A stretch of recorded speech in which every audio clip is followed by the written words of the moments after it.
guys, welcome to X series The Untold Stories. வாங்க ஒரு குட்டி கதை கேட்கலாம்.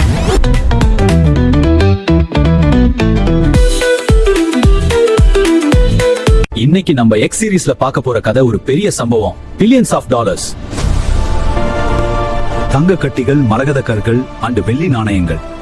இது எல்லாமே ஒரே கப்பலுக்குள்ள இருந்துச்சுன்னு சொன்னா நம்புவீங்களா?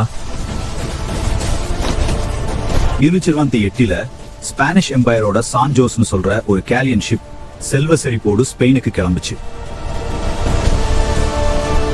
அந்த கப்பல்ல மட்டும் 62 கேனன்ஸ் இருந்துச்சு. அது வெறும் சும்மா கப்பல் இல்லைங்க, அது ஒரு ஃப்ளோட்டிங் பேங்க். ஆனா பிரிட்டிஷ் நேவிக்கு இந்த விஷயம் தெரிஞ்சிடுச்சு. கொலம்பியா பக்கமா கப்பல் வரும்போது பிரிட்டிஷ் நேவி அட்டாக் பண்ணாங்க.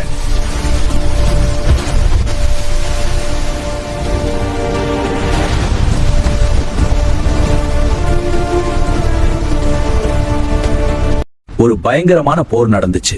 கேனன் குண்டுபட்டு சான்ஜோஸ் கப்பல்ல உள்ள கன் பவுடர் வெடிச்சு.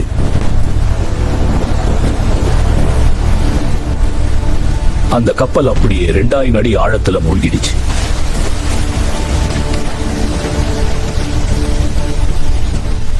அதுல இருந்து 600 மக்களோட அந்த பில்லியன்ஸ் ஒர்த் கோல்டும் கடலுக்கு அடியில போயிருச்சு. அடுத்த 300 வருஷமா உலகத்துல உள்ள எல்லா ட்ரெஷர் ஹண்டர்ஸும் இந்த சான் ஜோஸ் கப்பலை தேடினாங்க. இது the holy grail of shipwrecks னு சொல்வாங்க. ஏன்னா இதோட வர்த் இன்னைக்கு வேல்யூ பண்ணா $7 பில்லியன் வரும். பல பேர் பல வருஷமா தேடி தோத்து போனாங்க.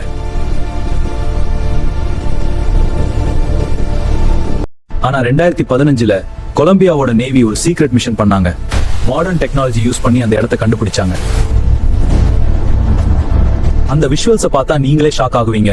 கடலுக்கு அடியில பிரான்ஸ் கேனன்ஸ் இன்னும் புதுசு மாதிரி ஜொலிக்குது. உங்க நாணயங்கள் மண்ணுக்குள்ள இருந்து வெளியே தெரியறத பாருங்க. இன்னைக்கும் அந்த தங்கம் அங்கதான் இருக்கு. கண்டுபிடிச்சாச்சு. அப்புறம் ஏன் இன்னும் எடுக்கல? அங்கதான் பெரிய பிரச்சனை. இப்போ 3 நாடு சண்டை போட்டுட்டு இருக்காங்க.